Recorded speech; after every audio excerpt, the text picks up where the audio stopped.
Salut les amis, salut à tous. Ben voilà, hier on a eu deux matchs à différentes émotions. L'Espagne se qualifie face à l'équipe de France en demi-finale de l'Euro 2024. Bon, pour ce qui est de l'Espagne, pour moi il n'y a pas de réelle surprise, même si le scénario est terrible pour les Allemands.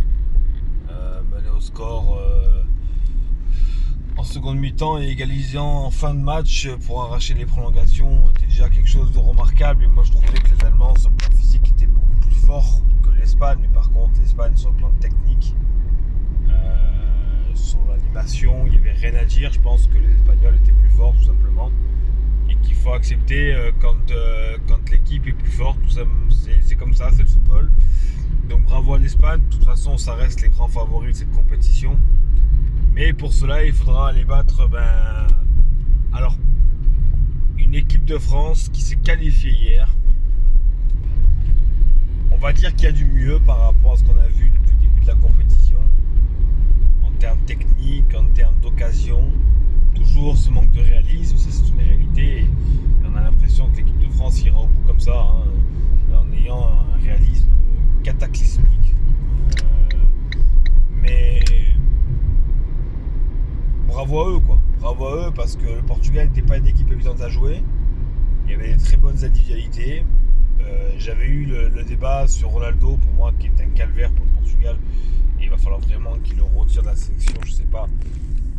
Lui se voit encore à la Coupe du Monde dans 2 ans, mais moi personnellement il faut vraiment que Ronaldo quitte la Seleção. L'équipe de France avec un Mbappé très très diminué encore une fois. A su contenir le Portugal, a su se procurer d'énormes occasions quand on voit l'action de Camavinga extraordinaire. Je ne sais pas comment il arrive à dévisser son tir à peut-être 2 mètres du but. Mais bon, c'est une occasion parmi tant d'autres. Dembélé, le roi des essais. Non, on ne change pas les bonnes habitudes. Donc bien évidemment, ça reste aussi en ligne de compte. Et l'équipe de France qui qualifie malgré tout en demi-finale de l'Euro, dans un côté qui paraît très compliqué. On va même se dire que le favori finalement il sera là, quoi. Je pense que le vainqueur de la demi-finale ira au bout, quoique. On aura aujourd'hui 2 affiches, Suisse-Angleterre, qui sera un match assez intéressant à regarder parce que les Anglais auront peut-être la même réussite que l'équipe de France depuis ce début d'Euro. Face à une Suisse vraiment redoutable et très intéressante dans le jeu. Pour moi, la Suisse peut-être au vu de la compétition partirait favori. Mais les Freelands en tout cas ne lâchent rien, donc ce sera un match très serré. Et puis l'autre demi-finale, un peu d'outsider entre guillemets, même si les Pays-Bas restent une équipe à affronter et difficile à manœuvrer.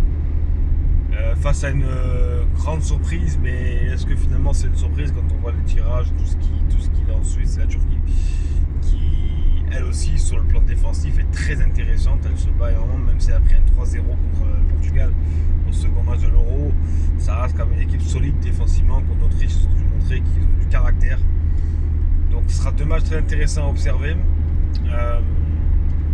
Mais que dire, moi franchement je dois faire un petit bilan de l'Euro, je suis déçu quand même, je suis déçu de l'intensité. Alors encore une fois on me dira ouais mais il y a eu beaucoup de matchs, les joueurs sont fatigués, les équipes sont en difficulté, des sélectionneurs qui gèrent mal ses groupes, parce que c'est vrai quand on voit encore une fois Deschamps qui fait très peu de changements, et encore il est obligé avec Mbappé pour remplacer par Barcola parce que Mbappé ne peut vraiment plus suivre le match, c'était trop compliqué pour lui.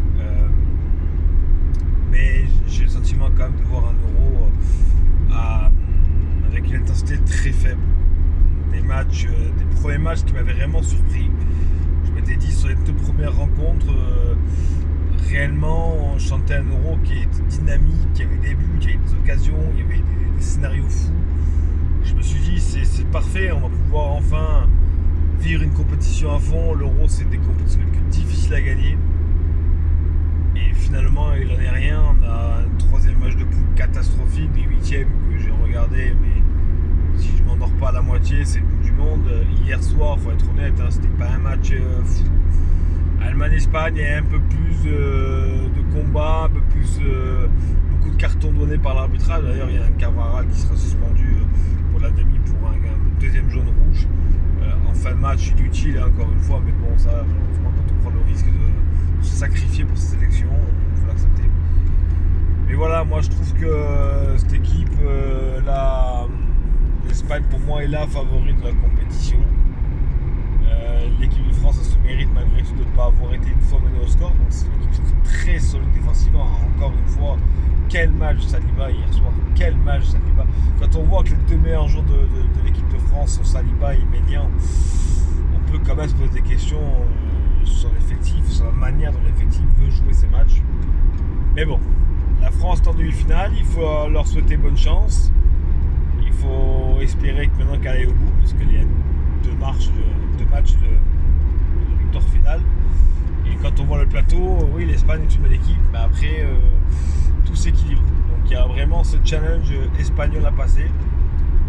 Et on souhaite vraiment que Didier Deschamps trouve les bonnes solutions.